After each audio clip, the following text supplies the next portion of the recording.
Hi everybody, it's Renee Miller, Doctor of Physical Therapy and Captain Renegade Palm Squad Fitness Instructor. I have one more self-care technique for you, and this is a part of Palm Squad Fitness's P.S. I Love You month-long program of self-love and self-care. Okay, today we are going to do an occipital float. This might be the best technique you've never heard of before. This technique is great for anyone who has headaches, jaw pain, neck pain, upper back pain, shoulder pain. Why? Well, we all spend a lot of time forward. We're working on computers, we're driving, we're looking at our phone, and we have horrible posture. We all do, let's admit it. Okay, so what are we going to do today? We are going to unweight our head from our shoulders. Why? I want to give your big neck muscles nothing to do for a couple of minutes today. Without the 10 to 12 pounds that our head weighs, our big upper back, neck, shoulder muscles will just rest. Sometimes these muscles get kind of caught up in a cycle of tension, and it's hard to figure out how to let go of that tension.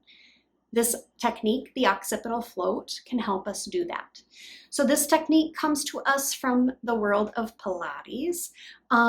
This technique I learned in a Stop Pilates class, and you will need a Pilates type ball for this technique. This is a mini stability ball. It is through the company Marathon. That's the company that Stop Pilates is associated with. This is 7.5 inches or 19 centimeters. It's a great ball. I recommend this one. If you're not sure about it and you think you've got something around the house that might work, feel free to give it a try. This is about $15 on Amazon, so I highly recommend it. There is also a piece of medical equipment called an occipital float. It's something like this attached to a board. I've never actually seen one in real life. I don't know how well they work or don't work. I do know they're about $60 or more. So I would go with cheaper is better. This works great. Okay, so like I mentioned, this technique comes to us from Pilates. In Pilates, we talk about muscle activity in a certain way. So we describe muscle activity as saying we've got some muscles that are global mobilizers.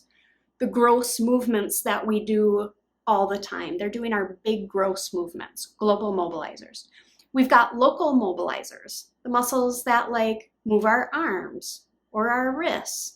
Those are like a little bit smaller muscles, but they're still doing gross motions. And then we have local stabilizers. Those are our targets today. We're going to try to shut off the global mobilizers. We're going to try to tone down the global or the local mobilizers, and we're going to turn on the local stabilizer muscles. These are our intrinsic muscles that do the detail work. Maybe you've heard of multifidi. We have multifidi along our whole spine. It's part of our core muscles, and we're going to try to work those muscles in our neck today. Okay, so we are going to be laying on a mat or a floor, preferably firm, because I don't want anything to absorb the floatiness of this ball. Okay, so a nice firm surface. Let's head over to the mat. I'll show you the technique and I'll break it down a little bit afterwards. So join me on the mat. All right, when I do this technique, I like to keep my knees bent. I walk my feet far apart and I let my knees prop each other up. So they're like a tripod and they're really not working very hard at all. So I want an easy position for the legs. The ball goes behind the head at that occiput, and I just want it to be in the most comfortable place you can find. Really, your head should feel like it's floating on water. So if you're having a bad day, if you have a headache, you have neck pain, you could just lay in this position. Let your head be unweighted from the rest of your body. Lay here, do some relaxing breathing, some diaphragmatic breaths. This could be the whole exercise, unweighting your head from your shoulders. What I do want to add is some rotation and some flexion and extension, and I will break this down afterwards in case you can't see what I'm doing here. So let's start with head rotation, and I'm going to move my head only about 10 degrees side to side. Rotation side to side, very tiny 10 degrees. The smaller, the better. If someone was watching you, they might not even realize you were trying to turn your head. You can keep your eyes open. The eyes do help you turn your head, so you might say you're looking from one wall to the other. Or you can close your eyes and just feel the motion and try to measure it that way. I really only want the work coming from the little muscles of your spine. Pause in the middle. Let's do flexion and extension. So this is looking up and down, but tiny motions. 10 degrees up, 10 degrees down. I like to tell people it's like you're looking from a red light to green light. Red light, green light. 10 degrees of motion. Eyes can be open. You can pick two targets. You can go from one spot on the ceiling to another, or close your eyes and just try to feel the deep muscles in your neck doing the work. Pausing in the middle, draw a small circle on the ceiling clockwise. If you have some muscle dysfunction in your neck, or if you have headaches, neck pain, shoulder pain, this might be much harder than it looks. It might be really hard to draw a circle. It might turn into more like a square or a triangle. But keep practicing. We're re-educating these muscles how to do detail work while these big muscles are on vacation. Turn that circle counterclockwise. Tiny circle on the ceiling with your nose.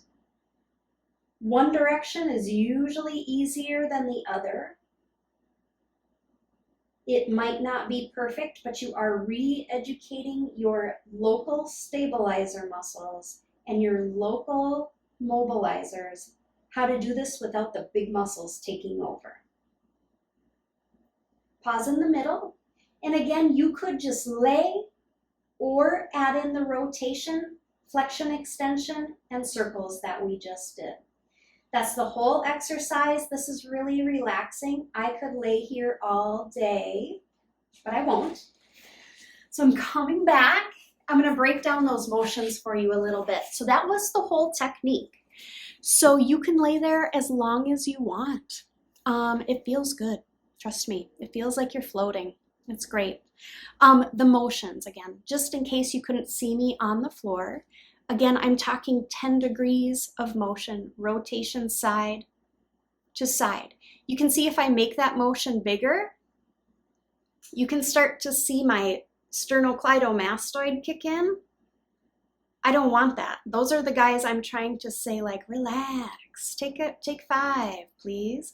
So make it really tiny. 10, 10, 10, 10.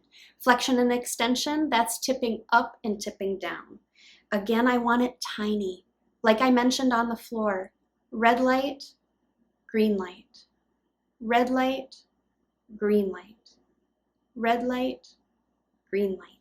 10 degrees. The little circle I did, just a tiny little circle clockwise or counterclockwise, and then reverse. If you do have dysfunction, if you've had pain and your muscles are confused, this is going to be much harder than it looks. One circle is usually easier than the other direction. One direction is usually easier than the other. Okay.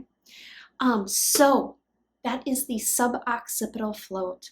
Please use it if you have headache, jaw pain, neck pain, shoulder pain, upper back pain. You can use it in conjunction with the foam roller techniques from last week, or you can use it on its own. If you have any trouble getting a ball, if you need help getting the ball set up for you in your head, please just leave a comment, let us know, and we'll find out a way to help you. If you're like, I would really like to try this, but I don't have a ball right now, look around the house. You might have something that would work. Maybe even like if you think of like the rubber balls that you get in springtime at like Walgreens and things like that.